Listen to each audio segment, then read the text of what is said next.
What's up, Commander fans? Now, I've been getting a lot of requests about the whole Brandon Aiyuk offseason and what's my opinion about what's going on with him and him wanting to come to the Commanders or the Steelers. Now, I didn't really address it before because this has been a lot of smoke, but I think as of today, July 16th, it's officially a fire because Brandon Aiyuk requested a trade. Now, the Niners already came out and said they have no plans of moving on from him, but this is a big development in this whole Brandon Aiyuk story, this whole offseason from FaceTiming with Jaden Daniels. That was going viral on TikTok from the tweets he's been putting out. He already said that the Commanders is a preferred destination. He also listed the Steelers as well. Me personally, I think we're a good fit for him. Jaden Daniels and Brandon Aiyuk, they have a good connection. They were teammates long ago. He would like to play here.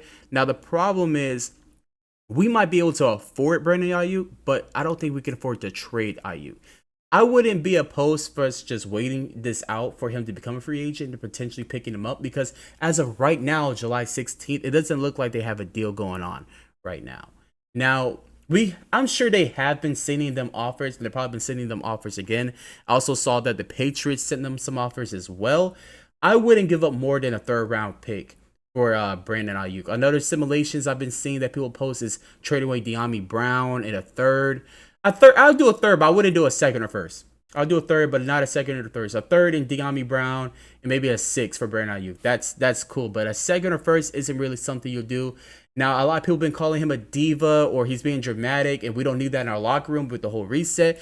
I will have to defend Brandon Aiyuk and say this, that we've never seen this problem or anything like this from Brandon Aiyuk. He's been a leader. He's been the receiver one with Debo, but I believe Brandon Aiyuk is a better pure receiver compared to Debo. We're just talking about just pure receiver position. But we've never had any drama like this with Brandon Aiyuk before this whole contract. The man just wants to get paid what he's deserved. Now, I mentioned this slightly.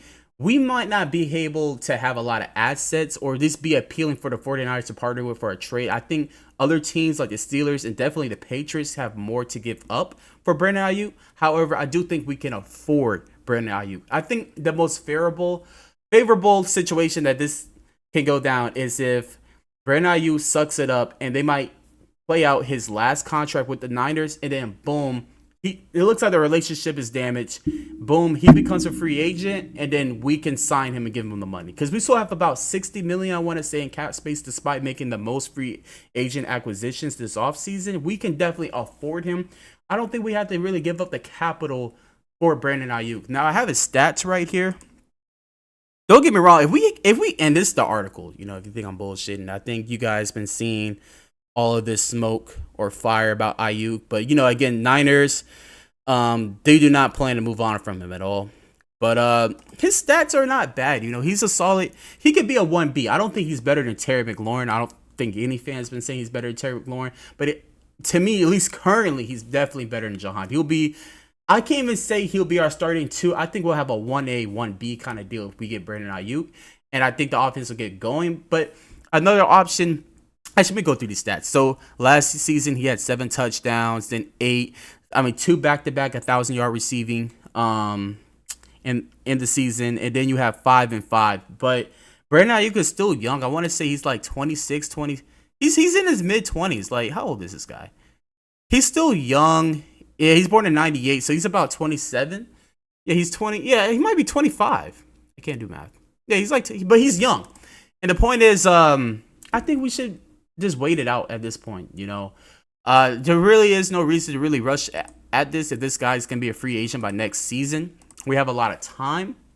I think we just wait for him to be a free agent and then give him the money, even though we have to wait another season. Overall, what's the point of us let's say we did do the trade. If we gave up assets, like we gave up a second, Jahan. No, we gave up a second to Jahan. Now, that's a little more appealing if you're the Niners, right?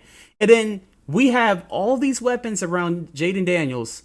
And let's say he doesn't perform. We still don't know what we got with Jaden. Now, a lot of the things with the training camp has been positive. I'm going to cover it more once, training camp comes around in the next coming month. But we haven't really seen too much of it. We don't know what we got with the guy. So why give him all of this stuff? Like, I think what he has right now on paper is solid enough to at least get 8 wins this season, you know. But let's not give everything, give up the future for this guy. Let's see what we got. And then next season, I think the stars are going to align for us to potentially make even more moves and definitely move at tackle to really set up our guy for success. But that's my thoughts. Let me know what you guys think. As always, Hale, I'm out, bro.